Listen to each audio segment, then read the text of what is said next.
آقا کی صحت و سلامتی کے لیے بلند تر صلوات۔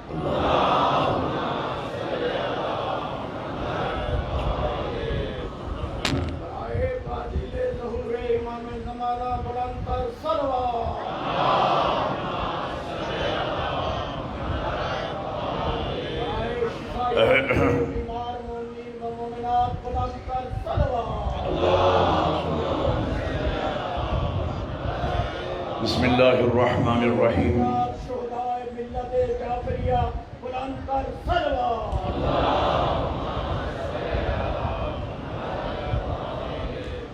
بسم اللہ الرحمن الرحیم۔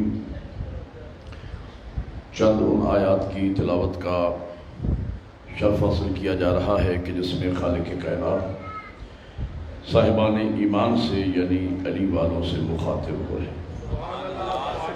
سورہ مائدہ ارشاد ہوتا ہے بسم اللہ الرحمن الرحیم یا ایھا الذین آمنوا لا تحرموا الطیبات ما احل اللہ لکم ولا تعتدوا ان اللہ لا يحب المعتدین۔ اے ایمان والو، جو پاکیزہ چیزیں اللہ نے تمہارے لیے حلال کر دی ہیں انہیں حرام نہ کرو اور حد سے تجاوز بھی نہ کرو، اللہ حد سے تجاوز کرنے والوں کو یقیناً دوست نہیں رکھتا۔ سورہ مائدہ آیت نمبر 90 ارشاد ہوتا ہے بسم اللہ الرحمن الرحیم یا ایھا الذین آمنوا انما الخمر والمیسر والانصاب والازلام رجس من عمل الشیطان فاجتنبوہ لعلکم تفلحون۔ اے ایمان والو، شراب اور جوا اور مقدس تھان اور پانسے سب ناپاک شیطانی عمل ہیں، پس اس سے پرہیز کرو تاکہ تم نجات حاصل کر لو۔ یہ دو لفظوں کی وضاحت انتہائی ضروری ہے کہ اس کا شاید ترجمے پر اکتفا نہیں کیا جا سکتا۔ انصاب سے مراد وہ پتھر ہیں کہ جن کی یہ مشرکین پوجا کیا کرتے تھے، اور ازلام سے مراد وہ تیر ہیں کہ جو فال نکالنے کے لیے استعمال کیے جاتے تھے۔ دور جاہلیت میں لوگ اپنی قسمت آزمائی کے لیے تیر پھینکتے تھے، اگر تیر لگ گیا تو اس کام میں گویا فال نکل گئی، ہاں ہو گئی، اور اگر تیر نہیں لگا تو اس کو بھی قرآن میں اللہ تعالیٰ نے منع فرمایا ہے کہ یہ شیطانی عمل ہے۔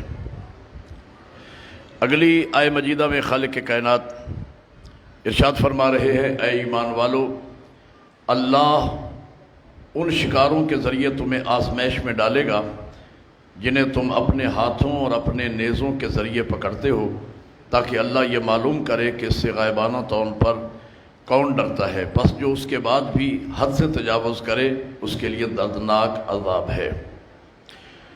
پھر ارشاد ہوتا ہے اے ایمان والو،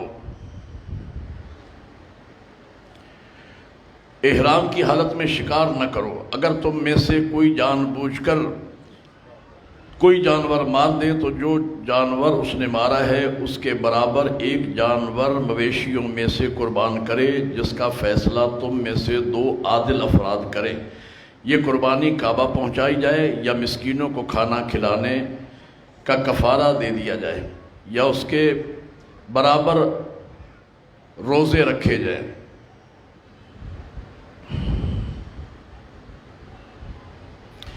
پھر ارشاد ہوتا ہے اگلی آیہ مجیدہ میں اے ایمان والو، ایسی چیزوں کے بارے میں سوال نہ کرو کہ اگر وہ تم پر ظاہر کر دی جائیں تو تمہیں بری لگیں، اور اگر ان کے بارے میں نزول قرآن کے وقت پوچھو گے تو وہ تم پر ظاہر کر دی جائیں گی۔ جو کچھ اب تک ہوا اس سے اللہ نے درگزر فرمایا، اللہ بڑا بخشنے والا اور بردبار ہے۔ اگلی آیہ مجیدہ میں خالق کائنات ارشاد فرماتے ہیں کہ اے ایمان والو، اپنی فکر کرو، اگر تم خود راہ راست پر ہو تو جو گمراہ ہے وہ تمہارا کچھ نہیں بگاڑے گا۔ تم سب کو پلٹ کر اللہ کی طرف جانا ہے، پھر وہ تمہیں آگاہ کرے گا کہ تم دنیا میں کیا کچھ کر کے آئے ہو۔ اگلی آیہ مجیدہ میں خالق کائنات ارشاد فرماتے ہیں کہ اے صاحبان ایمان، جب تم میں سے کسی کی موت کا وقت آ جائے تو وصیت کرتے وقت گواہی کے لیے تم میں سے 2 عادل شخص موجود ہوں، یا جب تم سفر میں ہو اور موت کی مصیبت پیش آ رہی ہو تو دوسرے 2 مسلمانوں کو گواہ بنا لو۔ اگر تمہیں ان گواہوں پر شک ہو جائے تو نماز کے بعد دونوں گواہوں کو روک لو کہ وہ دونوں اللہ کی قسم کھائیں کہ ہم گواہی کا کوئی معاوضہ نہیں لیں گے، اگرچہ رشتہ داری کا معاملہ ہی کیوں نہ ہو، اور نہ ہم خدائی شہادت کو چھپائیں گے، اگر ایسا کریں گے تو ہم گناہ گاروں میں سے ہو جائیں گے۔ پھر ارشاد ہوتا ہے بسم اللہ الرحمن الرحیم،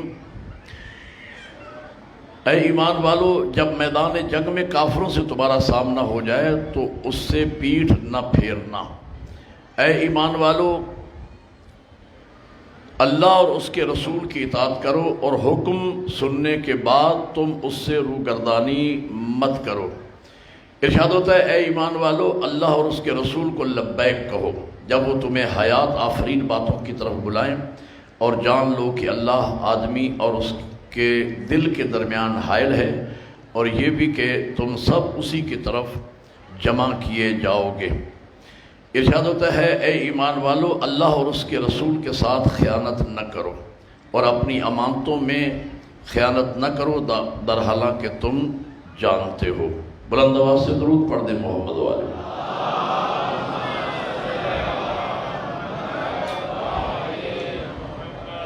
اعوذ باللہ من الشیطان اللعین الرجیم، بسم اللہ الرحمن الرحیم، الحمدللہ الذی ہدانا لہذا وما كنا لنہتدی لولا ان ہدانا اللہ، لقد جاءت رسل ربنا بالحق، الصلاة والسلام علی رسول المسدد والمصطفى الامجد والمحمود الاحمد ابی القاسم محمد وآلہ الطیبین الطاہرین المعصومین، اما بعد فقط قال اللہ تبارک و تعالی فی کتابہ الاعلی، بسم اللہ الرحمن الرحیم، ان الدین عند اللہ الاسلام، فقال رسول اللہ صلی اللہ علیہ وآلہ وسلم، یا علی انت وشیعتک هم الفائزون یوم القیامہ، بلند الصلوات۔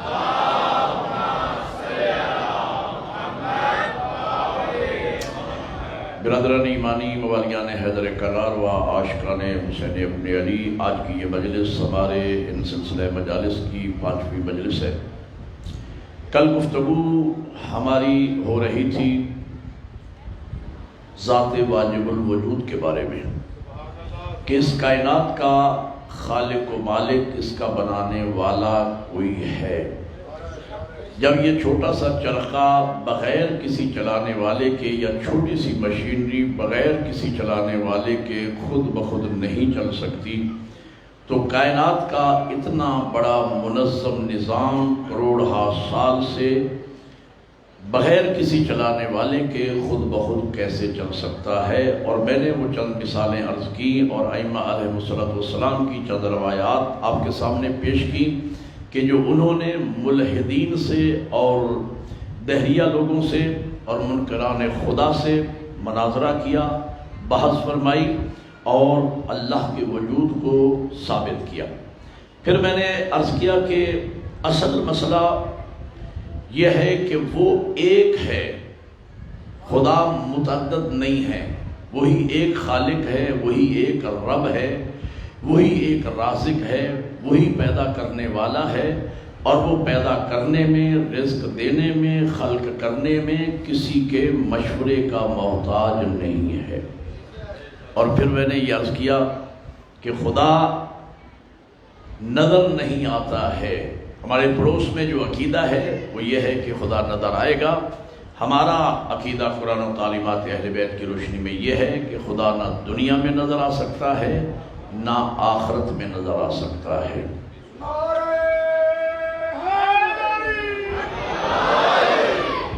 آج میں اسی سلسلے کو تھوڑا سا آگے بڑھانا چاہوں گا۔ خالق کائنات کلام مجید میں ارشاد فرما رہے ہیں،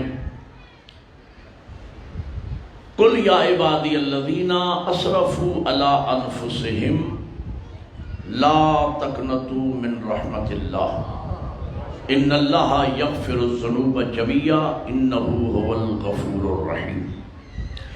ارشاد ہوتا ہے میرے محبوب فرما دیجئے یا عبادی اے میرے بندو،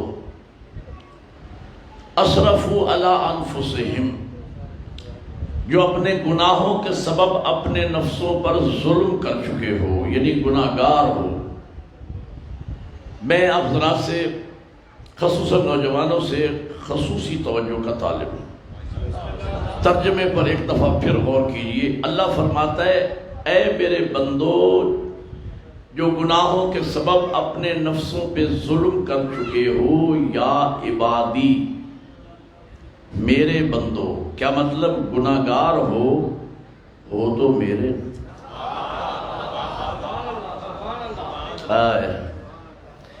گناہگار ہو، عبادی اپنی طرف اللہ نے نسبت دی، میرے بندو، لا تقنطوا من رحمت اللہ، اللہ کی رحمت سے کبھی مایوس نہ ہونا۔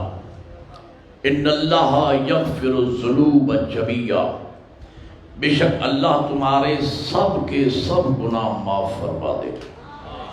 انہ هو الغفور الرحیم، وہ بخشنے والا بھی ہے اور رحم کرنے والا بھی ہے۔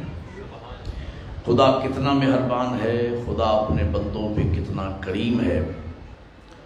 نقوی صاحب بدر بھائی میرے مربی ہیں، میرے محسن ہیں، میرے بڑے بھائی ہیں، مجھے برادر عزیز کہہ کے پکارتے ہیں۔ ان کی موجودگی میں صحیح بات کہہ رہا ہوں کہ اس سے خوبصورت ترین الفاظ مجھے نہیں ملے، نہ مل سکتے ہیں، جو میں کہنے چلا ہوں کہ خدا کو سمجھنا ہو تو رحمت خدا سے مایوس کرنے والے درندہ صفت ظالم ملاؤں کے بیانات کے ذریعے خدا کو نہ سمجھنا۔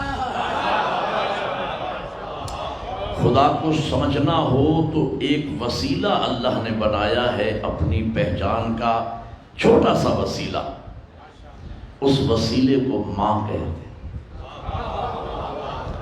ماں والے بیٹھے ہو، جن کی مائیں جا چکی اللہ ان کے درجات بلند فرمائے، جن کی مائیں زندہ ہیں ایک الہی نمائندہ تمہارے گھر میں موجود ہے۔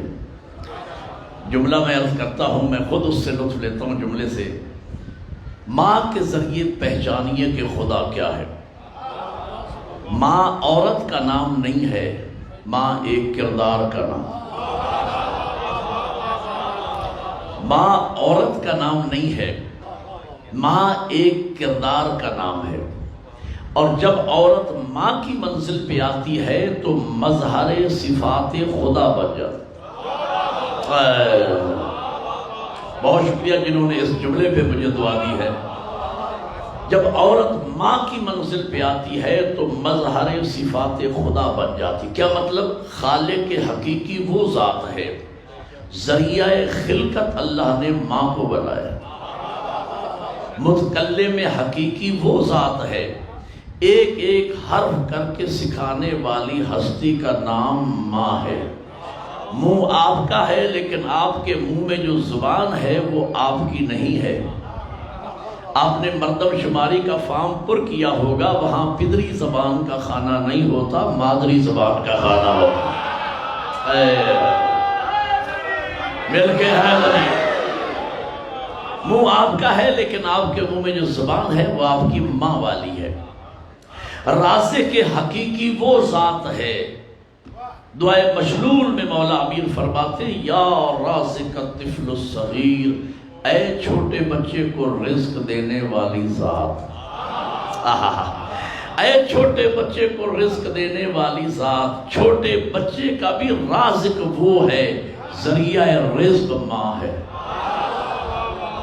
اگلے جملے سے نعرہ مل کے حیدری، اگلے جملے سے آپ نے لطف لینا ہے۔ رحیم و کریم اصلاً وہ ذات ہے، ذریعہ رحم و کرم اللہ نے ماں کو بنا کے دی، ذریعہ رحم و کرم۔ یہ جملے ہیں آقا جی جو مجھے دل سے چھوتے ہیں۔ اس شرط کو جانے دیجئے کہ ماں انسان کی ہو یا ماں حیوان کی ہو، ماں الہی نمائندہ ہے مخلوق کے لیے۔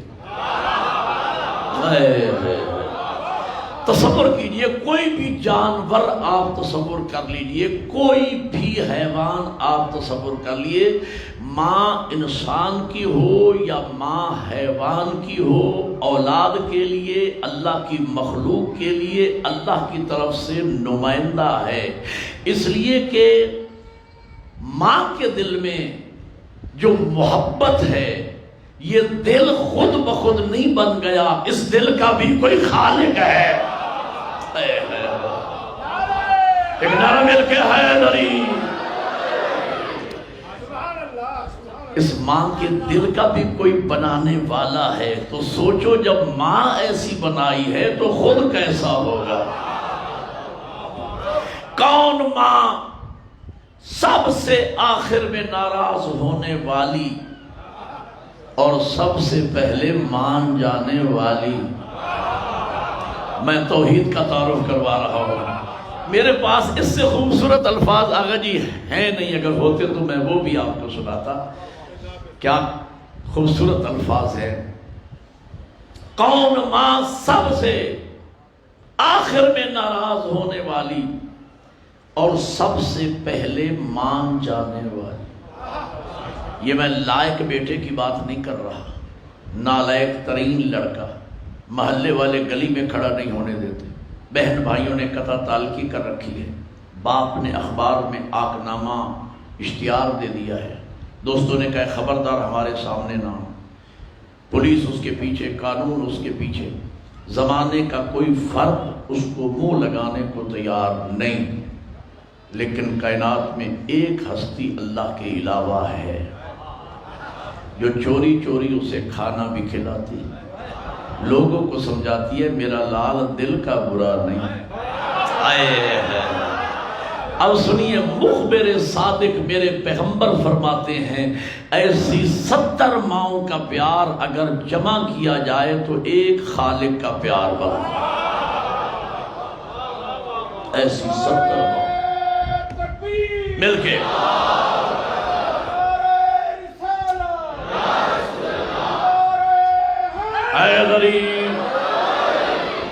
ایسی 70 ماؤں کا پیار۔ اس مقام پہ میں عرض کیا کرتا ہوں، آپ نے حضرت بہلول دانا کا نام سنا؟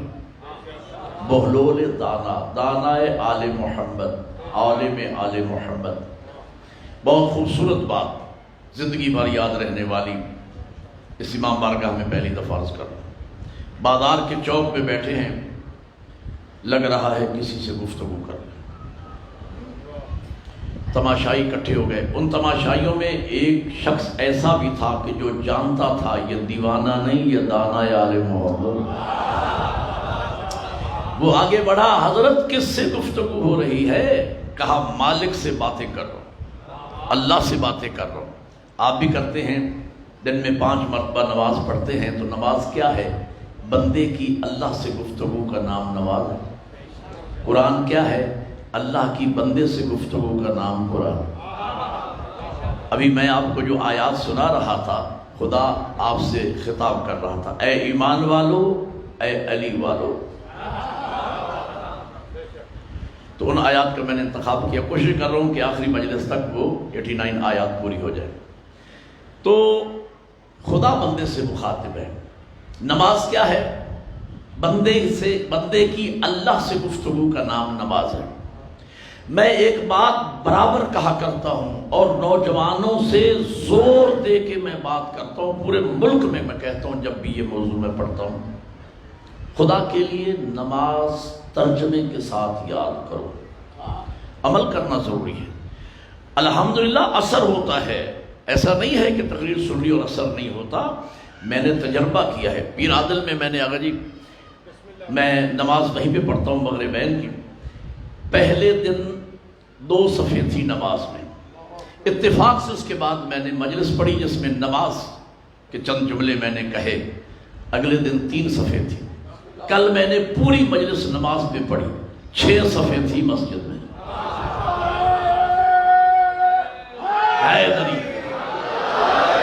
مانا ہمدانی میں اور مختلف یہاں بھی کئی نوجوان مجھے آ کے ملے. چند سالوں سے میں متوجہ کر رہا ہوں، بار بار ملت کے بچوں اور نوجوانوں کو متوجہ کر رہا ہوں کہ یہ جو عقائد کی جنگ چھڑی ہے اور یہ جو غلو اور نصیحریت نے گھیر لیا ہے میری ملت کو، ایک خاص سازش اور پلان کے تحت اس سے بچنے کا ایک ہی حل ہے کہ قرآن کی طرف پلٹ آؤ،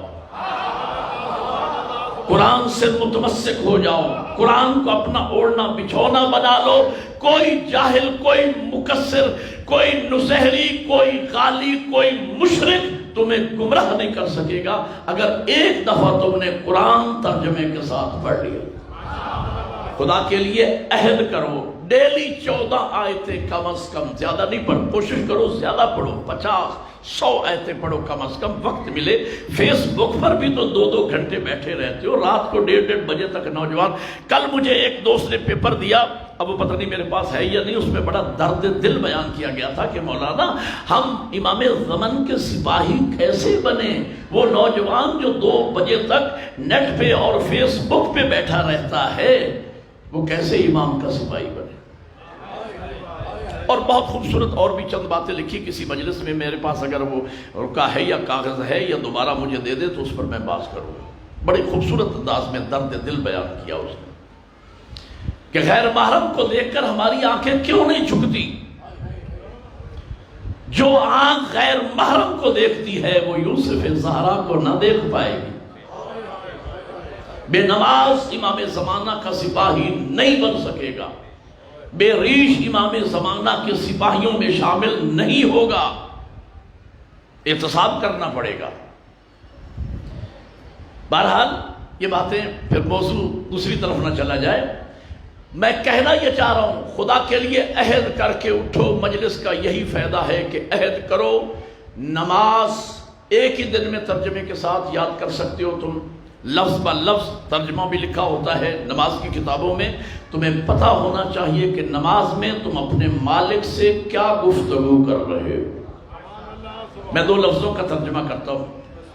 تکبیرۃ الاحرام ہم کہتے ہیں اللہ اکبر. اس کا معنی کیا ہے؟ معنی عام طور پہ یہی سمجھا جاتا ہے کہ اللہ سب سے بڑا ہے. لیکن معصوم فرماتے ہیں جب نمازی مصلی عبادت پہ کہتے ہیں اللہ اکبر، اس کا معنی یہ نہیں ہے کہ اللہ سب سے بڑا ہے. میرے چھٹے امام جعفر صادق علیہ السلام ارشاد فرماتے ہیں کہ جب نمازی مصلی عبادت پہ کھڑے ہو کے کہتے ہیں اللہ اکبر، تو اس وقت اس کا معنی یہ ہوتا ہے کہ وہ کہہ رہا ہوتا ہے کہ اللہ اکبر من ان یوصفا، اللہ اس سے بلند ہے کہ اس کی تعریف کی جا سکے. اب یہ 2 لفظوں کا ترجمہ ذہن میں رکھیں اور آئندہ نماز سے لطف لیں. اللہ اکبر کیا مطلب؟ نمازی کہہ رہے پروردگار جو میں نماز شروع کرنے والا ہوں، مالک میں پہلے اقرار کرتا ہوں میں تیری جتنی تعریف کروں گا وہ تعریف تھوڑی ہے، تو بلند ہے. پھر مومن حمد پڑھتا ہے، سورہ پڑھتا ہے، حمد اور سورہ کے بعد پھر کہتا ہے اللہ اکبر، مالک حمد اور سورہ میں نے تیری جتنی تعریف کی ہے تو اس سے بھی بلند ہے. پھر مومن رکوع میں چلا جاتا ہے، سبحان اللہ سبحان اللہ سبحان اللہ سبحان ربی العظیم و بحمدہ سمع اللہ لمن حمدہ اللہ اکبر. اس اللہ اکبر کا معنی کیا ہے؟ مالک میں نے رکوع میں تیری جتنی تعریف کی ہے تو اس سے بھی بلند. پھر مومن سجدے میں چلا جاتا ہے. میں کہاں تک عرض کروں؟ نماز مکمل کرنے کے بعد تشہد و سلام کے بعد مومن 3 مرتبہ کہتا ہے اللہ اکبر اللہ اکبر اللہ اکبر. کیا مطلب؟ کہ پروردگار قیام میں، رکوع میں، سجود میں، تشہد میں، سلام میں، پوری نماز میں نے تیری جتنی حمد و ثنا کی ہے مالک میں 3 مرتبہ اقرار کرتا ہوں تو اس سے بھی بلند ہے، تو اس سے بھی بلند ہے. اللہ اکبر یا رسول اللہ. مل کے بلند آواز حیدری. ترجمے کے ساتھ میں ایک اور جملہ کیا کرتا ہوں، اگر میری ملت کے بچے اور نوجوان ترجمے کے ساتھ قرآن مجید کی پہلی 2 آیتیں پڑھ چکے ہوتے سمجھ کے ترجمے کے ساتھ، تو ان جوانوں کی موجودگی میں کسی جاہل کو اس منبر پہ علی رب کا نعرہ لگانے کی جرت نہ ہو۔ پہلی دعا ہے بسم اللہ الرحمن الرحیم، الحمدللہ رب العالمین، تمام تعریفیں عالمین کے پالنے والے کے لیے۔ تو جو آیت پڑھ چکا ہوتا وہ غیر خدا کو رب نہ کہتا نہ کہنے دیتا۔ اس لیے کہ میں نے ابھی جو آیات آپ کے لیے میں نے عرض کی، اللہ فرما رہا ہے، صاحبان ایمان سے خطاب کر رہا ہے، اس میں اللہ فرماتا ہے ان تقوموا للہ مثنی و فرادا، اے ایمان والو اللہ کی خاطر قیام کرو، کھڑے ہو جاؤ، ایک ہو تو کھڑے ہو جاؤ، دو ہو تو کھڑے ہو جاؤ، خدا کے لیے قیام کرو۔ توحید کی ناموس پہ اگر حرف آنے لگے، آپ پہ نیچے بیٹھنا حرام ہے، کھڑے ہونا واجب ہے۔ قیام کرو خدا کے لیے۔ میں نے ایک روایت میں آگے پڑھا کہ اللہ نے کسی بستی پہ عذاب کرنا چاہا، جبرائیل کو بھیجا، پر مارو اور اس بستی کو برباد کر دو۔ حضرت جبرائیل عرض کرتے ہیں پروردگار اس بستی میں تو تیرا ایک ایسا فرمان بردار بندہ رہتا ہے جس کا ایک لمحہ تیری عبادت سے غافل نہیں ہے، عاشق ہے تیرا مالک، اس بستی میں تو وہ بھی رہتا ہے۔ فرمایا پہلے اس کو برباد کرنا، اس لیے کہ اس پوری بستی میں توحید کی توہین ہوتی ہے، اس کو کبھی غیرت نہیں آئی، اس کا کبھی چہرہ سرخ نہیں ہوا میری خاطر، مجھے اس عبادت کا کیا فائدہ۔ خدا کی خاطر قیام کرو۔ بہرحال میں یہ عرض کر رہا تھا کہ حضرت بہلول دانا کا مالک سے باتیں کرو۔ انہوں نے پوچھا کہ موضوع گفتگو کیا ہے؟ کہا کوشش کر رہا ہوں کہ اللہ اور بندوں کے درمیان صلح ہو جائے۔ میں جو سمجھا ہے وہ بولا ہے میرے ساتھ، اللہ اور بندوں کے درمیان صلح کرانے کی کوشش کر رہا ہوں۔ وہ عارف شخص پوچھتا ہے اچھا پھر معاملہ کہاں تک پہنچا ہے؟ کہا بات یہاں تک پہنچ گئی ہے کہ اللہ مان گیا۔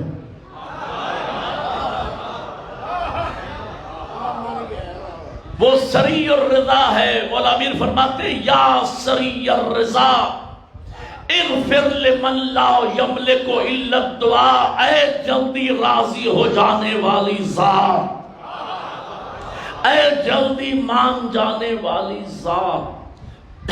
خدا کتنا جلدی مانتا ہے؟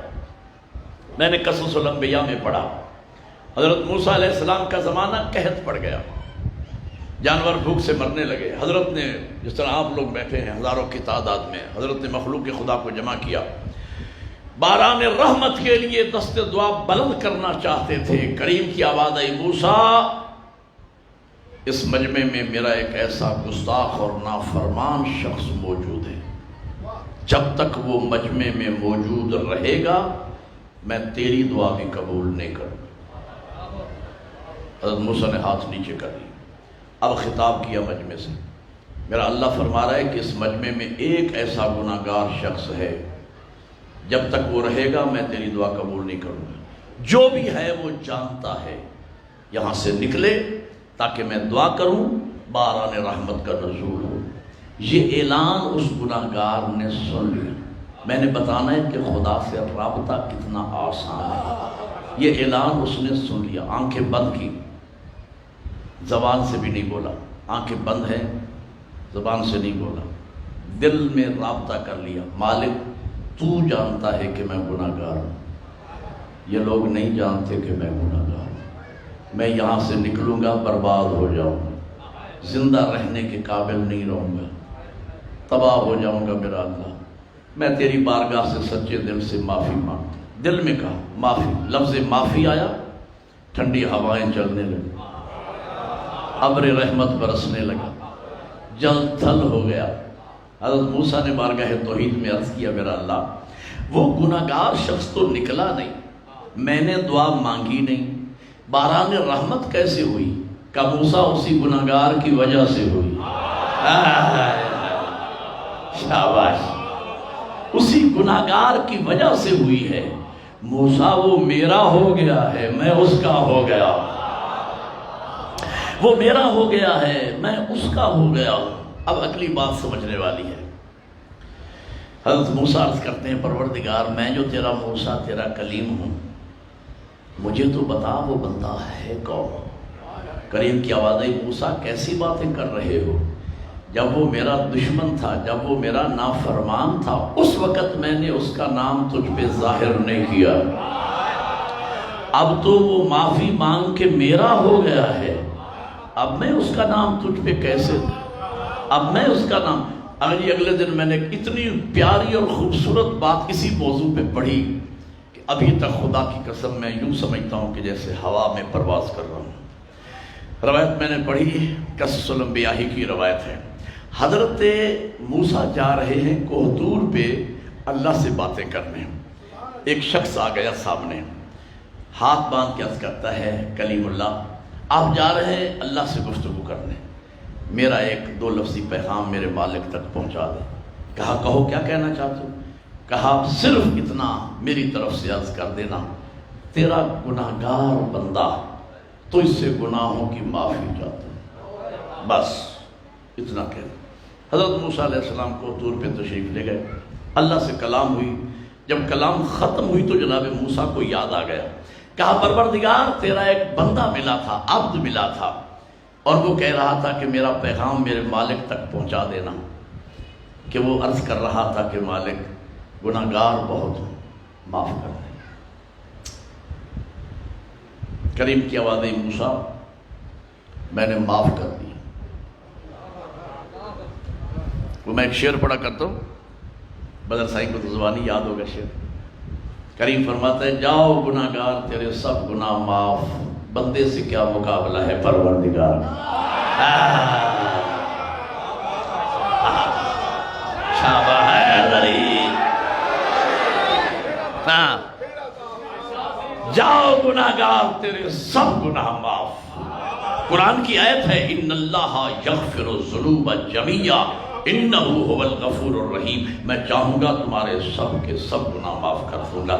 اگر عبد گناہگار گڑ گڑا کے مانگ رہا ہے میرا اللہ معاف کر دے، 14 کا واسطہ معاف کر دے، کریم فرماتا ہے اچھا جاؤ گناہگار تیرے سب گناہ معاف، بندے سے کیا مقابلہ ہے پروردگار کا۔ کہا موسیٰ میں، اس نے کہا مالک مجھے معاف کر دے میں گناہ، کریم نے فرمایا کر دیا معاف، لیکن موسیٰ جا کے میری طرف سے میرے بندے کو ایک شکوہ کرنا، شکوہ یہ کرنا کہ کریم فرما رہا ہے تو نے میرے نبی کو کیوں بتایا تو گناہگار ہے؟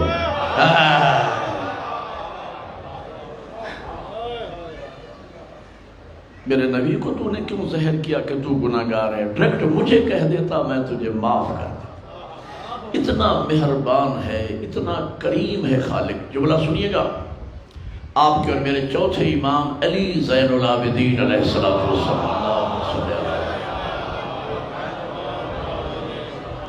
ایک شخص آتا ہے میرے امام کی بارگاہ میں، فرزند رسول، ابھی میں حسن بصری سے اٹھ کے آ رہا ہوں، حسن بصری کے پاس سے آ رہا ہوں، وہ گفتگو کر رہا تھا، اور گفتگو کے دوران وہ کہہ رہا تھا مجھے تعجب ہے گناہگار کے جنت جانے پر، کہ ایک گناہگار شخص جنت میں جائے گا تو کیسے؟ کلام الامام امام الکلام، کلام کا کلام، امام کا کلام کلاموں کا امام ہوتا ہے۔ کیا بات کہی میرے معصوم نے۔ امام فرماتے ہیں حسن بصری غلط کہہ رہا ہے، آپ لطف آپ نے لینا ہے خود، حسن بصری غلط کہہ رہا ہے۔ حسن بصری نے کہا نا کہ تعجب ہے کہ گناہگار شخص جنت میں جائے گا تو کیسے؟ امام فرماتے ہیں حسن بصری غلط کہہ رہا ہے، مولا آپ کیا ارشاد فرماتے ہیں؟ امام فرماتے ہیں کہ مجھے اس بات پہ تعجب نہیں کہ گناہگار جنت میں کیسے جائے گا، مجھے تعجب اس بات پہ ہے کہ اللہ کی اتنی رحمتوں کے ہوتے ہوئے کوئی گناہگار جہنم میں کیسے جائے گا۔ مل کے حیدری، اللہ کی اتنی رحمتوں کے ہوتے ہوئے میں نے قرآن مجید کی چونکہ مطالعہ کرنے کا اللہ نے میرے دل میں ایک شوق پیدا کر دیا۔ اپنے اساتذہ حفظ صاحب قبلہ نے ایک ہی مجلس میں نے ان سے سنا تھا، انہوں نے نصیحت فرمائی کہ قرآن سے متمسک ہو جاؤ اور قرآن کا دامن پکڑ لو، کبھی گمراہ نہیں ہوگے، قرآن ترجمے کے ساتھ پڑھو۔ قبلہ نے بھی یہی کہا تھا، انہی کے الفاظ میں دہراتا ہوں کہ کم از کم 5 آیتیں تو ڈیلی پڑھو۔ ایک وقت آئے گا پورا قرآن ختم ہو جائے گا، 12 کے نام پہ 12 آیتیں، 14 کے نام پہ کم از کم 14 آیتیں پڑھو، قرآن ختم ہو جائے گا اور تمہارا قلب روشن ہو جائے گا اور تمہیں دنیا کی کوئی طاقت گمراہ نہیں کر سکے گی۔ تم کہ میں نے قرآن کی آیت پڑھی، کمال خدا کی قسم، پہلے پڑھتے تھے، تلاوت کرتے تھے، ترجمے کے ساتھ نہیں کرتے تھے، شاید 20 مرتبہ یا سینکڑوں مرتبہ ہی اس آیت سے گزر گئے ہوں گے، کبھی متوجہ نہیں ہوئے۔ لیکن جب میں نے ترجمے کے ساتھ پڑھا تو متوجہ ہوا۔ اس میں فرمایا گیا تھا، اس کا ترجمہ یہ ہے کہ میرے محبوب میری مخلوق میں جا کے اعلان کر دو، نبّے انی انا الغفور الرحیم، جا کے اعلان کرو تمہارا مالک بڑا ہی رحم والا ہے، تمہارا پروردگار بڑا ہی، جا کے اعلان کر دو، بتا دو ان کو کہ تمہارا پروردگار بڑا ہی کرم کرنے والا ہے، بڑا ہی رحم کرنے والا ہے۔ کہا میں اپنے خالق و مالک سے گفتگو کر رہا ہوں، موضوع گفتگو کیا ہے؟ سلو کرانے۔ کہاں بات پہنچی؟ اللہ مان گئے، بندے نہیں مان رہے۔ خدا سری الرضا ہے۔ ایک اور جملہ کہوں جوانوں کے لیے، جوانوں کے لیے اس پورے عشرے میں اس سے بڑا تحفہ، اس سے بڑی بات جوانوں کی زندگی بدلنے کے لیے میرے پاس نہیں ہے۔ قرآن و تعلیمات اہل بیت کی روشنی میں بات کر رہا ہوں۔ یاد رکھنا جوانوں، مایوس نہیں، مایوسی کفر ہے۔ کوئی گناہگار گناہوں کی وجہ سے جہنم میں نہیں جائے گا، توبہ نہ کرنے کی وجہ سے جہنم، توبہ نہ کرنے کی وجہ سے جہنم میں جائے گا۔ میں نوجوانوں کو متوجہ کر رہا ہوں، توبہ فوری واجب عمل ہے، فوری واجب۔ جب غلطی ہو جائے، کوتاہی ہو جائے، نماز قضا ہو جائے تو اس کی ادا قیامت تک نہیں ہو سکتی۔ جو قضا نماز پڑھی جاتی ہے وہ الگ عبادت ہے، جو رہ گئی وہ رہ گئی، اس کی توبہ کرنا واجب ہے۔ میں پتہ نہیں سمجھا سکا یہ۔ خدا نہ خواستہ اگر کسی مومن کی صبح کی نماز، آج صبح کی نماز قضا ہو گئی، یہ قیامت کے دن تک ادا نہیں ہو سکتی۔ یہ ایسا گناہ ہو گیا ہے جس کی توبہ واجب ہے۔ جو اس کی قضا ہے وہ ایک الگ عبادت ہے۔ اللہ فرماتا ہے تم قضا پڑھو، میں اپنے لطف و کرم سے چاہوں گا تو قبول کر لوں گا۔ غلطی ہو جائے، کوتاہی فوری واجب۔ کہا خدا مان گیا، بندے نہیں۔ بات ختم ہو گئی۔ شام کا وقت ہوا، غروب آفتاب سے پہلے گزر ہوا اسی شخص کا قبرستان کے پاس سے۔ کیا دیکھا؟ قبرستان کے بیچ میں جناب بہلول بیٹھے ہیں، اکیلے، لگ رہا ہے کسی سے باتیں کر رہے ہیں۔ کیا تبلیغ کا انداز ہے۔ وہ عارف شخص آگے بڑھا، حضرت اب یہاں کیا ہو رہا ہے؟ کہا وہی کام جو چوک میں کر رہا تھا۔ کیا؟ اللہ اور بندوں کے درمیان سلو کرانے کی کوشش۔ اس نے پوچھا کہ معاملہ کہاں تک پہنچا ہے؟ کہا معاملہ اب یہاں تک پہنچ گیا ہے، اب بندے مان گئے۔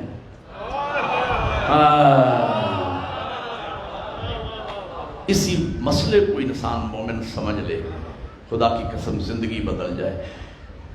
اب بندے مان گئے ہیں، اب اللہ نہیں مان رہا۔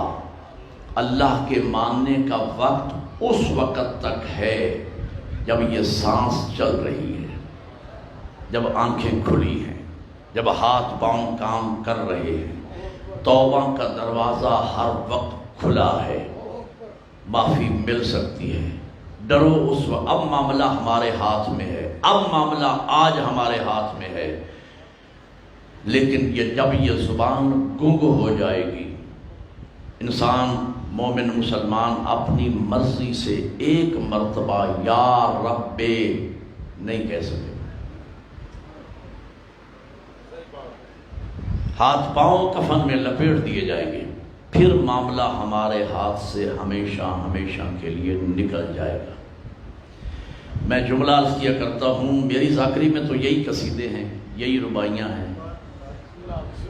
میں عرض کیا کرتا ہوں، آج کروڑ پیشانیاں منو مٹی کے نیچے دبی پڑی ہیں، جو سال ہا سال سے حسرتوں پہ حسرتیں کر رہی ہیں کہ کہ کاش دنیا میں جا کے ایک سجدہ کرنے کا موقع مل جائے.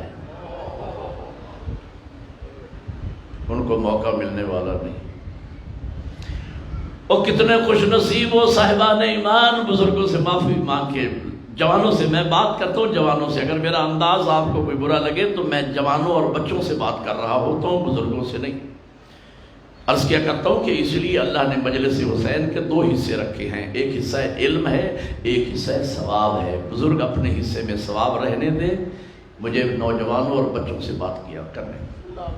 نوجوان متوجہ ہوں، میں مخاطب نہیں ہوں بزرگوں سے. میرے بزرگ مجھ سے زیادہ فاضل ہیں، مجھ سے زیادہ بہتر. جنہوں نے بزرگان کو سنا، میرے جیسا ایک چھوٹا سا ذاکر ان کے نالج میں کیا اضافہ کرے گا. لیکن میں ملت کے بچوں اور نوجوانوں کو تو کہہ سکتا ہوں جو مجھ سے چھوٹے ہیں. میں ان سے خطاب کر رہا ہوں. میں ان سے کہہ رہا ہوں، نوجوانوں آج وقت ہے. کتنے خوش نصیب ہو، زبان سلامت ہے. یا رب یا رب یا رب کہہ کے دعائے کمیل پڑھ سکتے ہو، دعائے مشلول پڑھ سکتے ہو. تلاوت قرآن، آنکھیں سلامت ہیں، تلاوت قرآن کر سکتے ہو. پاؤں سلامت ہیں، مسجد میں جا سکتے ہو. نہیں تو گھر میں مصلی بچھاؤ. وہ کریم فرماتا ہے مسجد میں آؤ میرے پاس. نہیں آ سکتے مجھے اپنے گھر بلا لو. اور یار کبھی انسان نے سوچا، نقوی صاحب قبلہ میں ایک بات کہنے چلا ہوں آپ کی موجودگی میں نے علماء سے سنا ہے اور تفاسیر میں پڑھا ہے، کرسی کتنی بڑی ہے؟ پورا عرش کرسی کے مقابلے میں اس قابل نہیں ہے کہ اسے رکھ کے اس کی طرف اشارہ کیا جائے. پورے عرش کے مقابلے میں 7 زمین و آسمان اس قابل نہیں ہے کہ رکھ کے اس کی طرف اشارہ کیا جائے. پورا نظام شمسی کے مقابلے میں ہماری پوری زمین اس قابل نہیں ہے کہ اشارہ کیا جائے رکھ کے. پوری زمین میں ڈیرہ غازی خان میپ پر پن پوائنٹ پہ ہے. عدسے کے ساتھ دیکھنا پڑے گا کہ ڈیرہ غازی خان کا ہے.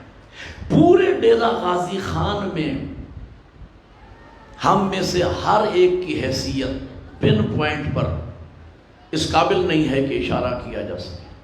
توجہ ہے یا نہیں؟ اتنا حقیر ذرہ، اتنا حقیر کائنات کا ذرہ.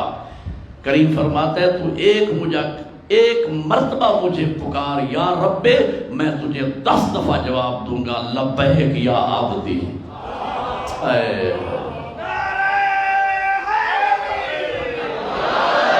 آج وقت ہے خدا کو بنانے کا، کل نہیں. آج اپنے مالک کو بنا لو.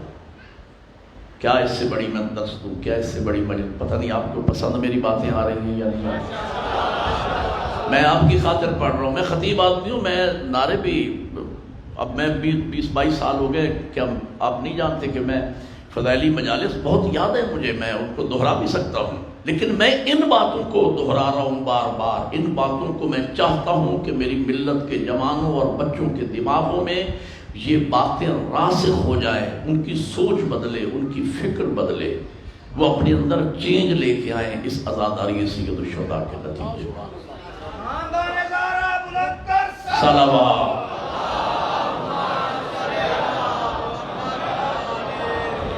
بس باتیں بہت ہیں لیکن وقت نہیں ہے میرے پاس. میں نے آگے مجلس پڑھنے کے لیے جانا ہے. آج کی حد تک اتنا کافی ہے. آج میں نے یہ میں تقریباً 8ویں یا 9ویں مجلس پڑھ رہا ہوں آج کے دن.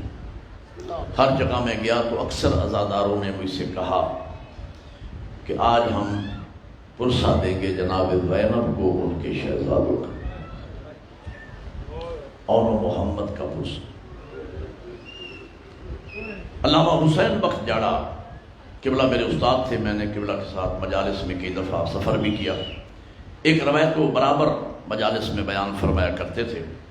نافع ابن ہلال، یہ کربلا کا شہید ہے، یہ اصحاب امام حسین میں سے راوی ہے نافع کہ میرے مولا حسین نے شب عاشور نماز مغربین کے بعد ایک الگ خیمہ لگایا. زہرا کا لال اس خیمے میں داخل ہوا.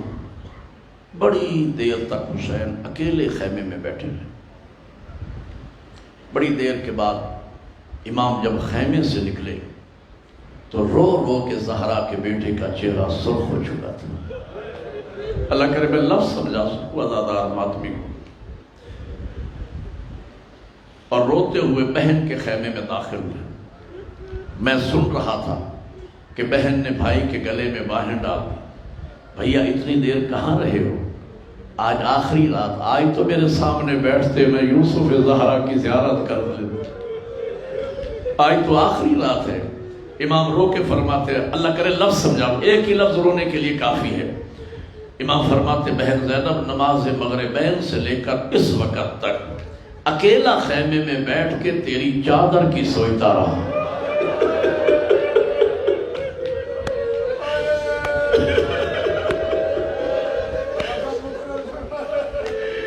مغربین سے لے کر اس وقت تک بہن زینب اکیلا خیمے میں بیٹھ کے تیری چادر کی سوچتا رہا۔ وزادارو سوچو بہن کے جگر پہ کیا گزری ہوگی۔ بی بی بھائی کو گلے لگا کے کہتی ہے، میرے ماں جائے مجھے بتا تو صحیح کیا فیصلہ کیا میری چادر کا۔ امام آسمان کی طرف دیکھ کے فرماتے زینب بہن تیری اپنی قسمت ہے، زینب بہن تیری اپنی قسمت۔ قسمت کا نام آیا، رسول زادی نے رونا شروع کیا۔ زہرا زادی نے رونا شروع کیا۔ 6 بہنیں تھیں حسین کی کربلا کے میدان میں۔ میں نے بعض علماء سے سنا ہے، مقتل میں بھی موجود ہے، 6 بہنیں حسین کی، 2 تو سکی بہنیں تھیں نا، 6 بہنیں تھیں حسین کی میدان کربلا میں، اور یہ 6 بہنیں چھوٹی تھیں حسین سے۔ یہ وہ بہنیں تھیں جنہیں حسین نے بیٹیوں کی طرح پالا۔ میں عاشور کے دن عرض کروں گا کہ ان 6 بہنوں نے بھائی کو الوداع کیسے کیا۔ کسی جوان کی ایک بہن ہونا اور جوان جا رہا ہو دنیا سے تو وہ کیسے بہن بھائی کو الوداع کہتی ہے۔ 6 بہنیں ہیں، اور یہ وہ بہنیں ہیں جنہیں بیٹیوں کی طرح حسین نے پالا۔ میرے مولا حسین نے آگے بڑھ کے بہن زینب کے سر کا بوسہ لیا، کہا بہن زینب صبر کرو، تو ام المصائب ہے۔ نانا محمد کا انتقال ہوا، بہن تو نے صبر کیا۔ اماں کا پہلو زخمی ہوا، تو نے پٹیاں باندھی۔ تو نے صبر کیا، بابا علی کو ضرب لگی، تو نے صبر کیا، بھائی حسن کے جگر کے ٹکڑے ہاتھوں پہ لیے۔ زینب تو نے صبر کیا، تیرے شہید بھائی کے جنازے پہ تیر برسائے گئے، تو نے تیروں کو ہاتھوں سے نکالا۔ بہن تو نے صبر کیا۔ او میری ماں جائز ہے، کل اگر تیرا بھائی بھی اللہ کے دین کی خاطر قربان ہو جائے تو بہن صبر کر لینا۔ زہرا زادی رو کے فرماتی ہے بھیا انصاف کرو، ان کے جانے میں اور تیرے جانے میں بڑا فرق ہے۔ نانا کا انتقال ہوا تھا، اماں کا سایہ موجود تھا، اماں کا انتقال ہوا، شہادت ہوئی، بابا کا سایہ موجود تھا، بابا کو ضرب لگی، حسن کا سایہ موجود تھا، حسن کو زہر ملی تو جو حسین کا سایہ موجود تھا۔ اور بھیا بتا کل میرا غازی بھی مارا جائے گا، کل میرا اکبر بھی مارا جائے گا، کل میرا قاسم بھی مارا جائے گا۔ بتا تو اس بہن کو پردیس میں چھوڑ کے جو جائے گا میرے جگر پہ کیا گزرے گی۔ نافع راوی ہے، میں امام حسین کے ساتھ ساتھ ہوتا تھا۔ آدھ رات کا ٹائم، شب عاشور، میرے مولا حسین خیمے میں داخل ہوئے۔ عجیب منظر، جناب زینب سلام اللہ علیہ نے اپنے دونوں شہزادوں کو سامنے بٹھایا ہوا ہے اور فرما رہی ہے میرے شہزادے اونو محمد، تم میرے حسین کا صدقہ ہو، مجھے ماں سے سرخرو کرنا، تمہاری زندگی میں میرے بھائی کو تکلیف نہ آئے۔ کل سب سے پہلے آپ نے جان قربان کرنا ہے میرے بھائی پہ، اور بیٹا کوشش کرنا ہو سکے تو عمر سعد کو قتل کر دینا۔ اور خیال رکھنا فرات کی طرف نہ جانا، اور اگر چلے بھی جاؤ تو پانی نہ پینا، سکینہ پیاسی ہے، پانی نہ پینا، عسکر پیاسا ہے۔ یہ باتیں ہو رہی تھی، امام حسین داخل ہوئے، آنکھوں میں آنسو آئے، رات گزر گئی، اگلا دن ہوا، موت کا بازار گرم ہوا، موت کا بازار گرم ہوا۔ شہزادے خیمے میں آئے، کہا بیٹا ابھی تک زندہ ہو، کب مجھے سرخرو کرو گے؟ کہا ماموں اجازت نہیں دے رہے، اماں فضا میرے بھائی حسین کو بلانا۔ جناب فضا گئی، مولا بہن یاد فرما رہی ہے۔ میرے مولا فرماتے اماں میں جانتا ہوں میری بہن مجھے کس لیے بلا رہی ہے، میں ان چھوٹے چھوٹے بچوں کو موت کی طرف کیسے بھیجوں؟ امام نے آنے سے تردد کیا۔ جناب علامہ صابر نقوی کے جملے ہیں، جناب فضا واپس آ کے کہا کہ بھائی آنا نہیں چاہ رہے۔ کہا فضا اماں فضا ایک دفعہ جاؤ، کان میں میرے بھائی کو صرف اتنا کہو آپ تشریف لاتے ہیں یا زینب برقع پہن کے؟ میرے مولا حسین فوراً خیر جزاک اللہ، خدا تمہاری چیخ بارگاہ زہرا میں قبول فرمائے۔ خیمے میں آئے، کہا بھیا میرے بچوں کو اجازت دو۔ حسین مجبور ہوئے، حسین نے امامہ پہنایا، ماں نے عبائیں پہنائی۔ بچے اتنے چھوٹے تھے کہ حسین نے اٹھا کے گھوڑے کی زین پہ سوار کرائے۔ بچے میدان میں گئے، کہا بھیا میرے سامنے بیٹھو، میں جی بھر کے تیری زیارت کروں۔ زیارت کر رہی تھی بی بی، بہن بھائی میں گفتگو جاری تھی کہ امام حسین کے چہرے کا رنگ بدلا۔ کہا بھیا کیا ہوا؟ کہا تیرے شہزادے زین سے اتر گئے، تیرے شہزادے زین سے۔ امام اٹھنا چاہتے تھے، بی بی ہاتھ مانگ کے کہتی ہو یوسف زہرا بیٹے تو میرے ہیں نا، لینے نہ جا، میرے سامنے بیٹھ، میں تیری زیارت کروں۔ امام نے کہا بہن زینب میں شہزادوں کو لے کے ابھی آ رہا ہوں۔ شہزادوں کی لاشیں اٹھائی، امام خیمے میں لے کے آئے۔